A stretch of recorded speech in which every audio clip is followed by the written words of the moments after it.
what's up YouTube? So, earlier today, I saw this Facebook post that one of my friends put up, and I guess they revealed that, there's going to be 61 or 60-something characters in the Infinity War, Marvel, the movie, Infinity War. Like, there's going to be 60-something characters, I think it's like 61, 62 or something like that.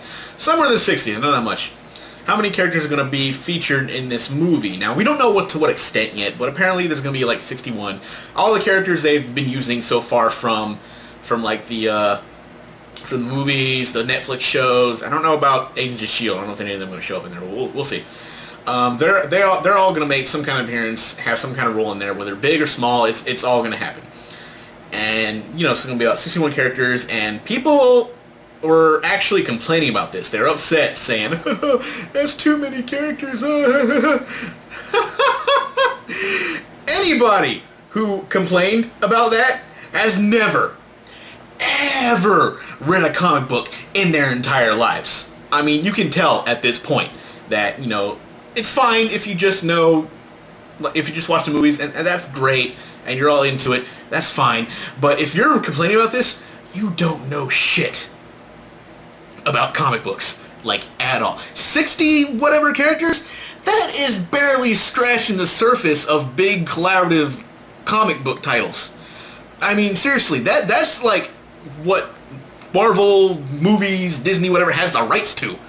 Alright, so there's a lot they probably don't yet, or not going to use, or haven't had a chance to yet. But believe me, that is nothing compared to what happens when comics, whether it be Marvel or DC or some of the other brands, when they do their collaborative works and they bring like these big, like, universe-wide stories coming together. 60-something characters is nothing. I mean, seriously, if you are a freaking comic book collector, it's a nightmare.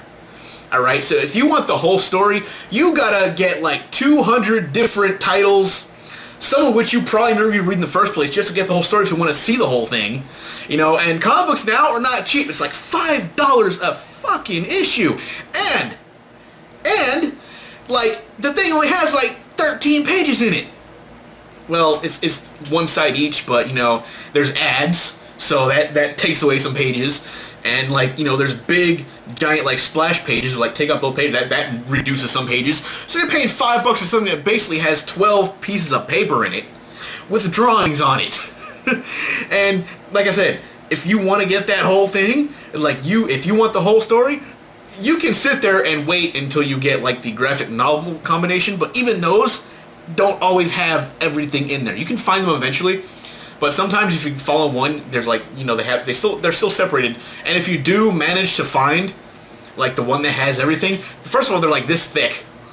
And they're like $50. And that's if in the US. If you're in Canada, you're fucked. Because this is like way more up there than it is down here. And I don't know if you can see it, but you see right there? See right there? That stack, it's got some other things, but Stack Under Sonic. That is, like, a bunch of graphic novels that I bought, because that's what I usually do. I don't buy them individually anymore. I had to give that up. It got too expensive. But I'll wait until the story arcs come out in full-on graphic. That's still not even a fraction of what I even have to keep up with some of this shit. Alright, that's nothing. I got shit all over the damn house. Some in boxes, some in not.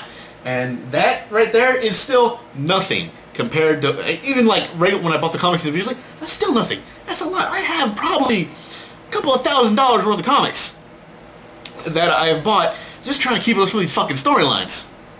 Alright? So it's a freaking just disaster trying to keep up with these things, especially if you're trying to, like, keep up with everything. Oh, especially Marvel and DC. Oh god, they are just like they are fucking scared of their shit. I mean, look. Like, I had to get these in features in Volume 1. Hold on! Volume 2! Wait, no, that's Volume 3. This is Volume 3. But anyway, Volume 2. Look at that. Now these, get this. Check this out. Was part of a weekly fucking series. Alright? Comic books usually come out once a month. These, like, came out once a week. Now imagine buying these along with all the monthly issues at, once again, $5 a fucking pop. Now, I don't know if the weekly ones were cheaper because I never really bought them like that, but seriously, this is like, these came out for a week and it was like a year's worth of stories. Look at this. And it cost me like what? Okay, this one cost me $40. Now, look at that. I bought that at Barnes & Noble. These two, I actually bought it off of Amazon. And they were like $20 each. So I actually got these pretty good price. These off Amazon. But seriously, I went and got this from Barnes & Noble. It cost me $40. Now, I happen to be a Barnes & Noble member, so I get 10% off. But still, look at this shit. Like I said, not even a fraction. Then there's like Batman Eternal, which was another one. That was also a weekly series, 3 volumes total after you got them all. I have those. They're in that pile over there. All right, so there's that. And I think currently there's something called Batman and Robin Eternal. Again, weekly series. So I have to wait until they're done with all that. And that could take a few years before they have all 3 volumes out before I get to read it. But you see what I'm saying here? So all you people complaining about the 61 characters, that's way too much. Shut up. Because I'm telling you this right now, it could be worse. And you are getting like a bunch of characters in one movie for a very, very discounted price when you consider the alternative. And here's another issue I want to bring up before I'm finished, because this is something that's bugging me for a long time.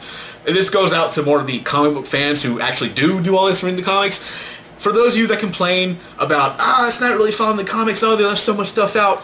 They're trying to squeeze about 75 plus years of storylines in a 2.5 hour movie. Give them a fucking break.